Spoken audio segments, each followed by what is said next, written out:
오늘 말씀의 제목은 이 때를 위하여 우리에게 주신 것들, 두 번째 시간입니다. 지난주에 우리는 기도 외에 다른 곳으로는 이런 종류가 나갈 수 없느니라 하는 말씀을 생각했는데, 이번 주에 말씀을 묵상하면서 이것을 가지고 이 때를 위하여 주님께서 우리에게 주신 놀라운 것이구나 라고 하는 사실을 깨닫게 되었습니다. 그래서 지난주에 드렸던 말씀을 첫 번째 말씀으로 하고 오늘 말씀을 두 번째 메시지로 하면서 이 때를 위하여 우리에게 주신 것들이라는 제목으로 몇 번에 걸쳐서 말씀의 은혜를 나누기를 원합니다. 오늘 우리가 읽은 말씀의 배경은 주님께서 십자가의 죽으심과 부활 그리고 승천으로 말미암아 제자들을 떠나가시기 전에 미리 준비하시면서 제자들에게 주신 교훈입니다. 예수님께서 예루살렘을 향하여 올라가시기 전에 마음속에 작정하신 것은 앞으로 남겨지게 될 이 제자들을 집중적으로 훈련시켜야 하겠다 하는 것이었습니다. 그래서 예수님은 스로보니게 지역으로 가셔서 그곳에서 스로보니게 여인의 믿음을 통해서 그 가정에 생명의 은혜를 주셨습니다. 그리고 갈릴리 북부 헐몬산으로 가셔서 변화산에 오르시고 영광스러운 변모하신 모습을 보여주시고, 그리고 산 밑으로 내려오셔서 기도 외에 다른 것으로는 이런 종류가 나갈 수 없느니라 귀신 들린 아이의 귀신을 쫓아내시면서 역시 기도에 대하여 교훈을 주셨던 것입니다. 그리고 그곳으로부터 남쪽으로 내려오셔서 마침내 예루살렘에 들어오셨는데, 예루살렘에서도 여전히 제자들에게 주셨던 교훈은 바로 기도에 대한 교훈이었던 것입니다. 예수님께서는 남겨질 이 제자들에게 무엇이 필요할까? 그들에게 가장 필요한 것에 대해서 집중적으로 교훈을 주시고 가르쳐 주셨던 것입니다. 오늘 우리가 읽은 성경 말씀은 예수님께서 아침에 예루살렘 성을 향해 나아가시다가 무화과 나무를 보시고 열매가 없는 것에 대하여 실망하시고 저주를 하셨는데, 그날 저녁에 이제 예루살렘 성을 나와 숙소로 돌아가시던 중에 제자들이 아침에 그 무화과 나무가 뿌리부터 말라버린 것을 보고 깜짝 놀라게 되었는데, 베드로가 예수님에게 이렇게 말씀을 드립니다. 라삐여 보소서, 저주하신 무화과 나무가 말랐나이다. 예수님은 이 무화과 나무가 말라버린 이 사건을 통해서 제자들이 그 사실에 깜짝 놀랐을 때 제자들에게 기도에 대하여 교훈을 주셨어요. 즉 예수님은 이 사건을 통해서도 제자들에게 무엇을 가르치기를 원하셨느냐 하면 기도를 가르치시기를 원하셨던 겁니다. 하나님을 믿으라.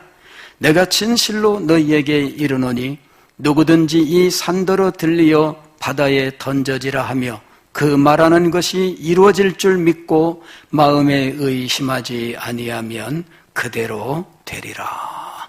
아주 놀라운 말씀을 하셨던 거예요. 하나님을 믿어라 이렇게 말씀하셨어요. 그러면서 이 믿는 자가 무엇이든지 하나님 앞에 구하면 기도에 응답하신다. 이 사실을 아주 실감나게 말씀을 하셨는데, 이 산더러 들려 바다에 던져지라 하여도 그대로 된다 하는 것입니다. 언제 그렇게 된다고요? 그 말하는 것이 이루어질 줄 믿고 마음에 의심하지 아니하면. 즉, 이 믿음의 기도가 놀라운 일을 이룬다라는 사실을 가르쳐 주셨던 거예요. 그러므로 내가 너희에게 말하노니 무엇이든지 기도하고 구하는 것은 받은 줄로 믿으라. 그리하면 너희에게 그대로 되리라. 예수님은 제자들에게 기도를 가르치셨습니다. 이제 며칠 있으면 제자들을 떠나 가실 것입니다. 물론 떠나가신 예수님께서 육체로는 그들을 떠나시나 영으로는 그들과 영원토록 함께 계시는 것이 사실입니다. 마태복음 28장 마지막 절 보면 볼지어다 내가 세상 끝날까지 너희와 항상 함께 있으리라. 내가 세상 끝날까지 너희와 항상 함께 있으리라. 예수님께서는 세상 끝날까지 우리와 함께 하시는 분이에요. 아니, 우리와 함께 하시되 옆에 계시는 분이 아니라 우리 속에 들어와 계시는 분입니다. 볼지어다 누구든지 내 음성을 듣고 문을 열면 내가 그에게로 들어가 그랬습니다. 내가 그에게로 들어가 그로 더불어 먹고 그는 나로 더불어 먹으리라. 예수님께서는 육체로는 우리를 떠나시지만 그러나 영으로는 우리에게 찾아오시되 우리 속에 들어와 계시는 분이에요. 그리고 우리와 더불어서 영적인 교제를 나누시는 분입니다. 어떻게 그 일이 가능할까? 그것은 성령을 통하여 이루어지는 일입니다. 성령께서 그리스도인에게 역사하시는 것은 일반적으로 믿지 않는 사람들에게 역사하는 것과 달라요. 성도들에게 역사하는 것은 성령의 내주하심이에요. 성령께서 우리에게 찾아오시되 우리 속에 들어오셔요. 그리고 우리 속에 영혼의 경향을 바꿔 놓으십니다. 이렇게 우리의 영혼의 방향을 바꾸고 성향을 바꿔 놓으시는 이것을 가리켜서 우리는 중생이라고 부르는 거예요. 전혀 새롭게 되는 새로운 창조, 바로 이것이 성령이 내주하셔서 우리에게 행하시는 일입니다. 이때 성령께서 우리에게 내주하실 때에 성부, 성자, 성령 삼위일체 하나님, 이 연합하신 삼위일체의 하나님이 우리에게 들어오시는 거예요. 즉 성령만 우리에게 들어오는 것이 아니라 성령과 연합하신 예수 그리스도와 성부 하나님께서 우리에게 들어오셔서 우리와 연합하시는 겁니다. 알고 보면은 이 영적인 비밀은 놀라운 것이에요. 성령의 내주, 이 사건은 우리의 영혼에는 새 창조의 사건이요, 그는 중생하여 그는 거듭나서 새로운 존재가 됩니다. 그의 생각과 그의 의지가 완전히 변하게 돼요. 전에 알지 못했던 것들, 전에는 눈 뜨고도 알지 못했던 거룩하고 신령한 것들에 대하여 그는 알게 되고, 그리고 그것에 대하여 기뻐하고 즐거워하고 마음속에 받아들이는 놀라운 역사가 일어나게 되는 것입니다. 믿는 자에게는 놀라운 변화가 일어나게 되는 것입니다. 이것은 모두 성령의 내주하심으로 일어나는 일입니다. 성령의 내주와 더불어 우리에게 일어난 놀라운 사실, 그것은 예수 그리스도께서 볼지어다 내가 세상 끝날까지 너희와 항상 함께 있으리라 하셨던 말씀이 이루어지는 거예요. 볼지어다 내가 문을 두드리노니 누구든지 내 음성을 듣고 문을 열면 내가 그에게로 들어가 그로 더불어 먹고 나로 더불어 먹으리라 하셨던 그 말씀이 우리에게 이루어지는 것입니다.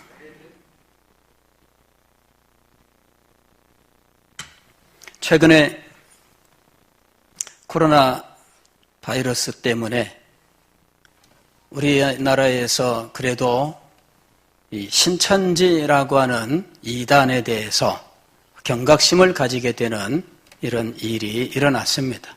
이건 믿는 성도들뿐만 아니라 온 나라 모든 국민들이 그냥 자각하게 된 사실입니다.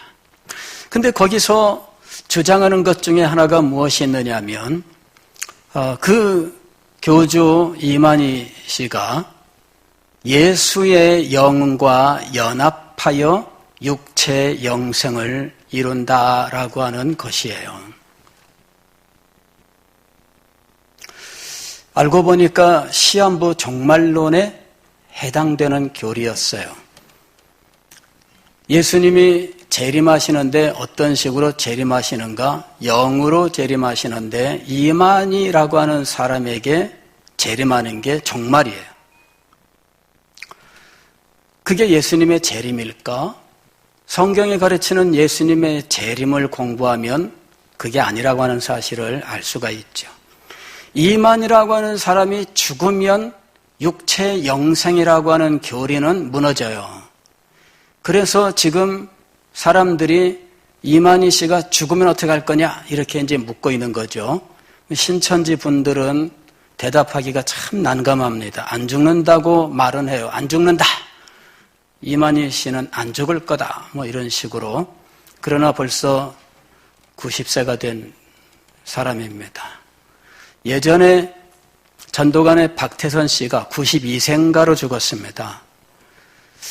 전도관에 한 몇십 년 다니던 분이 교회를 나오셨어요. 우리 교회, 제가 섬기던 교회 집사님의 어머니예요. 어머님이 오셨다 해서 신방을 갔는데 말씀을 나누는데 전도관에 수십 년, 30년 이상 전도관에 아예 거기 신앙촌에 들어가 살았어요. 근데 이분이 오셨더라고. 그래서 제가 물어봤습니다. 어떻게 이 전도관에서 나올 생각을 했습니까? 그랬더니 자기네는 박태선 씨가 영생할 줄 알았대요. 그러니까 이제 이 박태선 씨를 요한계시록에서 말하는 감람나무라고 믿었거든요. 감람나무. 그러면서 박태선 씨가 영생할 줄 알았대요. 그런데 100세도 못 살고 죽었다는 거죠. 실망하고 나왔다 이렇게 이야기를 해요. 그래서 그렇게도 사람이 실망할 수 있구나. 저희 같으면 92세까지 살았으니까 벌써 20년도 훨씬 거의 30년 가까운 그 이전에 있었던 일이니까 그때 당시는 80세 그래도 참 오래 사신다 그럴 때였거든요. 그 92세면은 장수한 거예요. 그런데 실망했다 이러더라고요. 92세에 왜 실망했을까요? 영생 못했기 때문에.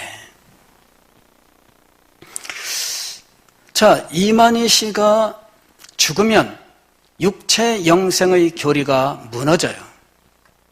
14만 4천 명은 순교자의 영과 연합한다.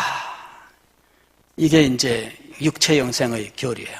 이만희 씨 혼자만 예수님과 연합하고 14만 4천 명은 순교자의 영과 연합한대요.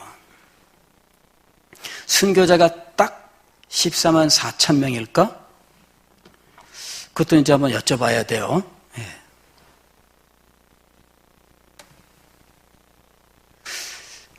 정말 예수 그리스도의 영과 연합하는 존재가 이만희 한 사람뿐일까? 성경의 가르침은 모든 그리스도인입니다. 정답은 무엇이라고요? 모든 그리스도인이에요. 왜? 예수님께서 말씀하신 대로예요. 볼지어다 내가 세상 끝날까지 내가 너희와 항상 함께 있으리라. 볼지어다 내가 문을 두드리노니 누구든지 내 음성을 듣고 문을 열면, 이게 뭐예요? 예수님을 영접하면, 예수님을 영접하면 내가 그에게로 들어가 그랬습니다. 모든 믿는 자가 예수 그리스도와 연합하는 거예요.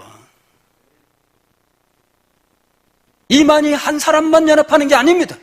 그리고 그것도 예수님 집 재림할 때 어떤 미래의 사건으로 지금 선포되고 있는 것이 아니라 예수님께서 그 속에 들어와 연합하시는 것은 실시간이에요. 내가 믿고 문을 열면 예수님께서 들어오시는 거예요.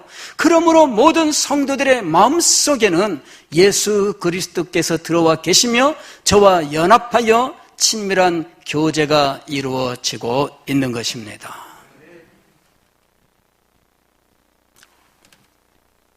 요한계시록에 백마를 타고 오는 분이 등장하지요.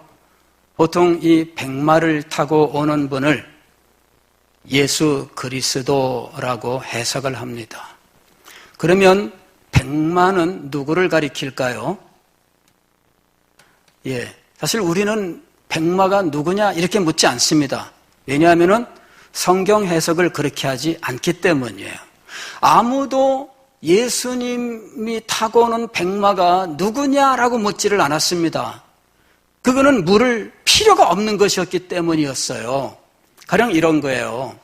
제가 예전에 어느 교회를 섬길 때에 어떤 분이 저한테 오셔서 질문을 합니다. 목사님, 이 예수님 십자가에 달리셨을 때 좌우편에 강도가 매달렸는데 어느 쪽의 강도가 예수님을 영접했나요? 이렇게 묻더라고요. 왼쪽입니까? 오른쪽입니까? 부채도사한테 가서 물어봐야죠. 아무도 안 웃으시네. 그런 건 제가 그분에게 얘기했습니다. 그래요? 난 지금까지 한 번도 생각을 안 해본 건데요. 왜? 제가 아는 모든 주석에 그 질문을 한 책이 한 권도 없어요. 왜 그 질문을 안 했을까요? 필요 없는 질문이니까. 왼쪽이든 오른쪽이든 그게 왜? 그래, 왼쪽이면 어떻고 오른쪽이면 어때서? 그래, 이분이 덧붙이는 말씀이 제 생각에는 오른쪽 같습니다. 이러는 거예요. 그래서 오른쪽이라고 생각하는 근거가 무엇입니까? 그랬더니 우리 말에 이 오른쪽은 무슨 의미예요? 옳다, 맞다 이런 의미예요. 바른 손, 오른손 이게 뭐예요? 이게 오른손잡이들이 주장하는 거거든요. 오른손을 써야 돼. 그게 바른 거야. 이래서 옛날에 왼손잡이는 구박을 많이 받았어요. 뭐든지 왼손, 밥을 먹을 때도 왼손, 집 밥상 앞에서 많이 혼났습니다. 탁 치면서 오른손으로 해야지. 여기도 아마 그런 경험한 분들 계실 거예요. 어릴 때 많이 혼났을 겁니다. 왜? 왼손은 틀렸고 오른손이 맞다 이거죠. 그래서 오른쪽에 있던 강도가 이 예수님을 영접했을 것 같대요. 그래서 그거는 우리가 말할 수 없고 천국 가서 확인해 보세요. 여기 예수님 십자가에 함께 매달렸었던 세 두 강도 중에 한 사람 손 드세요. 그러면 저쪽에서 누가 손 들 거 아니에요? 그러면은 오른쪽에 있었어요? 왼쪽에 있었어요? 물어보면 될 거 아닙니까? 그랬더니 이분이 이렇게 말할 겁니다. 오른쪽에 있기도 하고 왼쪽에 있기도 합니다. 이렇게 답을 할 거예요. 왜 그렇게 말할까요? 이쪽에서 보면은 오른쪽이요, 저쪽에서 보면은 왼쪽이거든요. 쓸데없는 것들입니다. 백마가 누구냐? 신천지에서는 이만희가 백마예요, 백마. 예수님이 타고 오는 백마예요. 그래서 그가 예수님의 영을 받은 존재라는 거죠. 그러면서 한 번은 행사할 때에 백마를 타고 나타났어요. 그래서 제가 그걸 보고 자기가 예수님의 영과 연합하고 예수님을 태우는 백마라면 자기가 백마를 타고 나타나면 안 되죠. 백마 분장을 하고 나타나야지. 안 그래요? 이게 잘못됐다. 성경 해석을 자기가 백마라고 가르쳐 놓고 왜 자기가 말 타고 나타나요? 백마 분장하라고 나타나서 힝힝 그래야 될 거 아니에요? 그래야지 자기가 백마 아닙니까? 그래서 이거는 택도 없다.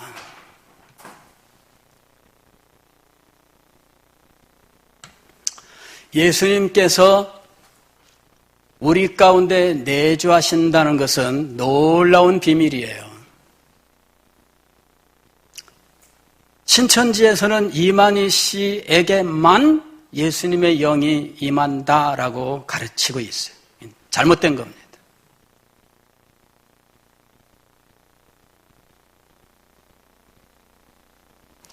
예수 그리스도께서 영으로 우리와 연합하여 우리 가운데 계십니다. 성령께서 우리에게 내주하실 때 성령과 연합한 성부와 성자는 우리에게 찾아오셔서 우리 가운데 임하시며 성부, 성자, 성령 삼위일체 하나님께서 우리의 영과 더불어서 신령한 교통 가운데 계시는 것입니다. 모든 성도들은 삼위일체 하나님과 연합하고 삼위일체 하나님과 신령한 교제를 나누는 것입니다. 이것이 성경이 가르치는 영적 비밀입니다.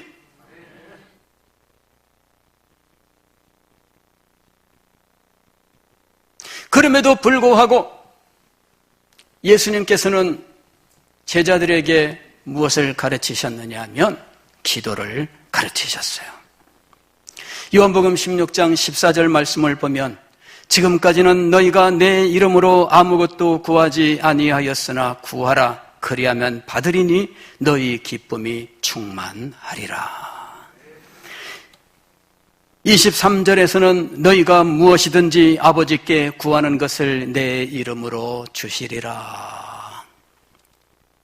요한복음 14장 13절에서 너희가 내 이름으로 무엇을 구하든지 내가 행하리니 이는 아버지로 하여금 아들로 말미암아 영광을 받으시게 하려 함이라. 내 이름으로 무엇이든지 내게 구하면 내가 행하리라. 예수님께서는 떠나가시기 전에 기도를 가르치셨어요.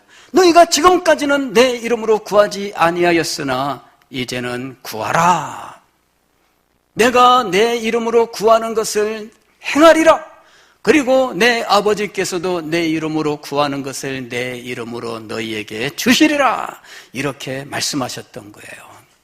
그런데 이 기도의 교훈에 늘 함께 강조되는 것이 무엇이냐면 믿음이에요. 요한복음 13장 19절 지금부터 일이 일어나기 전에 미리 너희에게 일러두면 미리 가르치시는 거예요. 미리 일이 일어날 때에 내가 그인 줄 너희가 믿게 하려 함이로라. 요한복음 14장 1절 너희는 마음에 근심하지 말라 하나님을 믿으니 또 나를 믿으라. 도마가 예수님에게 아버지를 보여주십시오. 나를 본 자는 아버지를 보았느니라. 내가 아버지와 함께하는 것을 어찌하여 믿지 못하느냐. 예수님께서는 다른 부분에 대해서는 뭐라고 말씀하지 않으셨는데 믿음 없는 것에 대해서는 예리하게 지적을 하시고 책망을 하셨어요. 어찌하여 믿지 못하느냐. 예수님께서는 기도와 더불어 항상 믿음을 강조하셨어요. 그리고 예수님께서는 이 믿음과 기도를 연결시키셔서 믿음의 기도를 가르치셨던 겁니다. 요한복음 14장 12절 내가 진실로 진실로 너희에게 이르노니 나를 믿는 자는 내가 하는 일을 그도 할 것이요 또한 그보다 큰 일도 하리니. 어떻게 예수님이 행하신 일보다 더 큰 일을 할 수 있습니까? 믿음의 기도를 통하여. 이것이 예수님의 가르침이셨던 겁니다. 사랑하는 성도 여러분, 오늘 우리는 우리 신앙의 생애 속에서 경험해보지 못한 엄청난 일들을 경험하고 있습니다. 주일 예배 드리는 것이 이렇게 소중할 줄이야 우리가 그 전에는 잘 몰랐습니다. 우리 교회가 하나님 앞에 예배하기 위하여 모이는 이것이 이렇게 힘들고 어려운 일인 줄 예전에는 미처 몰랐습니다. 국회는 종교 집회 자제 결의안이라고 하는 것을 결의했어요. 이것이 법적 구속력을 가지는 것은 아니지만 그러나 촉구하는 의미에서 교회에게는 압박이 되고 있습니다. 또 어떤 도지사는 행정명령을 내려서 교회 집회를 폐쇄시킬 것이라고 자기가 마치 순교자인 양 모든 책임, 모든 비난 내가 지겠다라고 큰 소리를 쳤습니다. 그리고 기독교계의 반발이 있으니까 이번에는 마스크를 반드시 쓸 것이며 2m 떨어져 앉아라. 안 그러면 행정명령 들어간다. 교회가 해오던 것들이에요. 쓸데없는 짓을 하고 있는 거죠. 교회는 이미 자발적으로 그런 일들을 하고 있어요.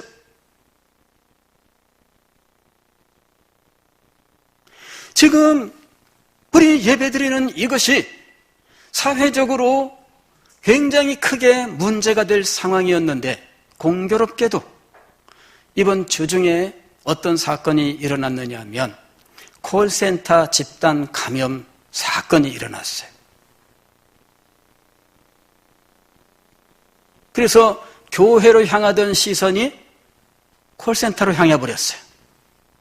그리고 더불어서 노래방, 카페, 무슨 이런 데도 문 닫아라 이제 이러는 상황이 돼버렸고 심지어는 마트 문 닫아야 된다 이런 말까지 나오면서 교회에 대한 말이 쑥 들어갔어요.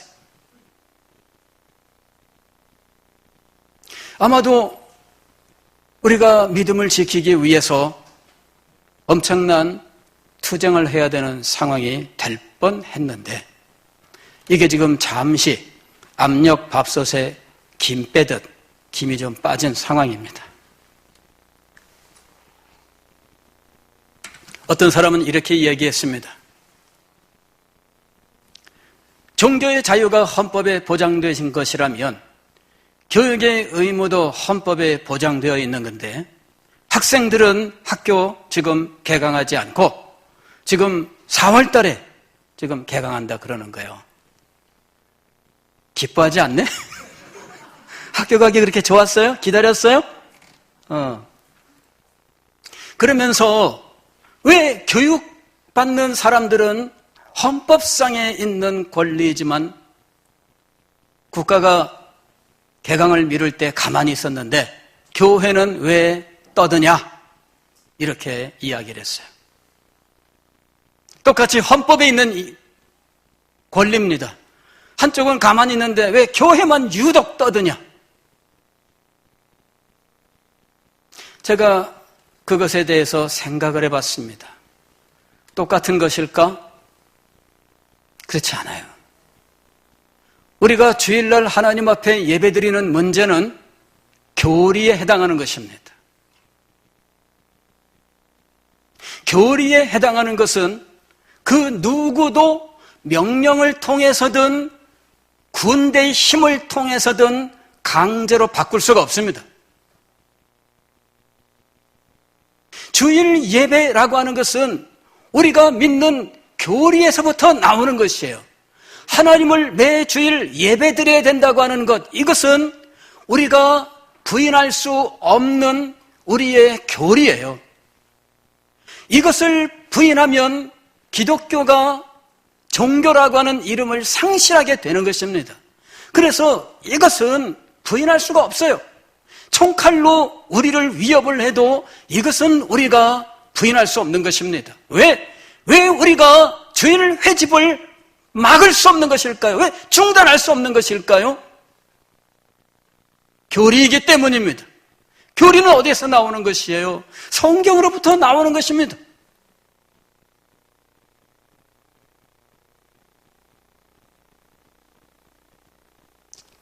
종교의 자유는 교리의 자유예요.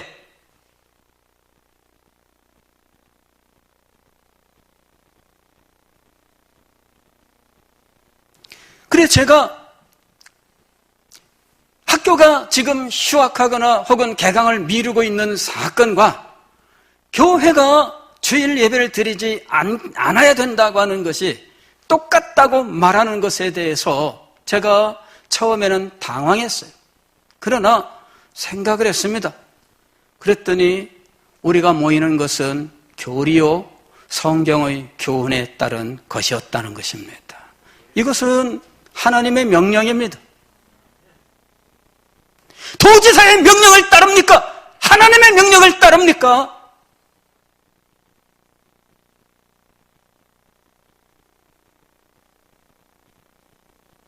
우리는 건전한 시민으로서 국가에 기여하는 삶을 살아야 됩니다. 그리고 이와 같이 국가적인 그리고 전 세계적인 이런 질병의 위험 앞에서 우리들도 감염을 예방하기 위하여 힘쓰고 애쓰고 노력을 해야 됩니다. 그러나 하나님의 명령을 따르는 이 일을 우리는 어떤 순간에든 포기해서는 안 되는 것입니다. 이때 우리에게 필요한 것이 무엇일까요? 주님께서 제자들을 떠나시기 전에 제자들에게 가르치셨던 바로 그것, 이때를 위하여 주셨던 것입니다. 그것이 무엇입니까? 기도예요. 이때를 위하여 주신 것입니다. 이때 하나님 앞에 기도해야 돼요. 이때 우리가 예수님의 이름으로 기도해야 됩니다. 이때 우리가 믿음으로 기도해야 됩니다. 우리는 이때에 우리 믿음의 능력을 보여주어야 돼요. 지금이 바로 그때입니다. 왕비 애쓰다가 왕비가 된 것은 이때를 위함인 줄 어찌아느냐? 이때를 위함인 줄. 여러분, 우리의 믿음이 언제 나타나야 될까요? 우리의 기도가 언제 드려져야 될까요? 바로 지금 같은 시대인 것이죠. 우리는 이 정도가 아닌 더 무서운 일들이 우리 앞에 다가오리라고 생각하고 있어요.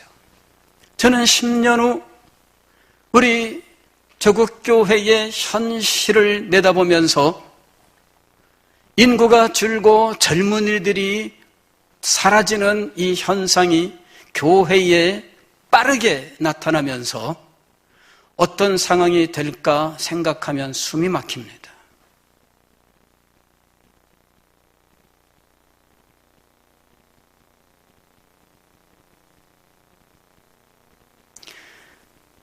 여기 지금 우리 중고등부 학생들이 같이 예배를 드리고 있습니다. 저는 매주일 여러분들을 볼 때마다 10년 후를 생각합니다.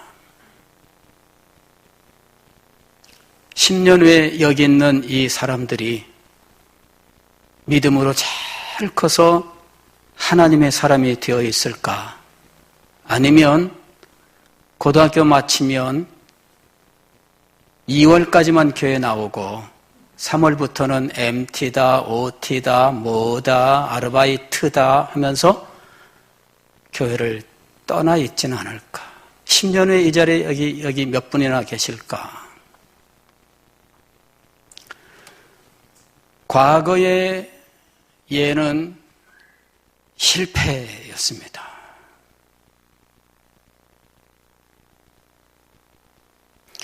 또 실패하려느냐? 또 실패하려느냐? 가슴이 녹아내립니다.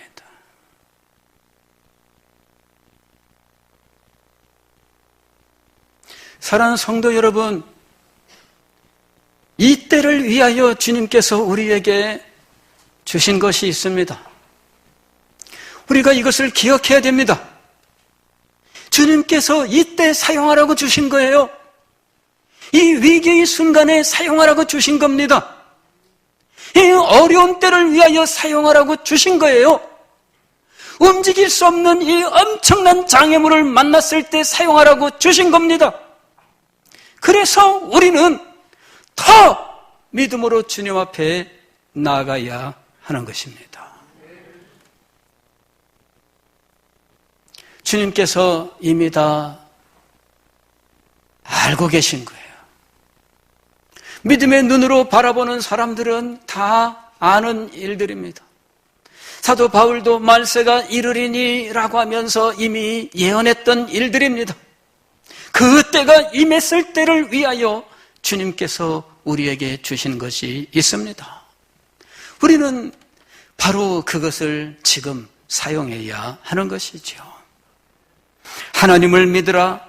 내가 진실로 너희에게 이르노니 누구든지 이 산더러 들리어 바다에 던져지라 하며 그 말하는 것이 이루어질 줄 믿고 마음에 의심하지 아니하면 그대로 되리라. 그러므로 내가 너희에게 말하노니 무엇이든지 기도하고 구하는 것은 받은 줄로 믿으라. 그리하면 너희에게 그대로 되리라. 기도하겠습니다.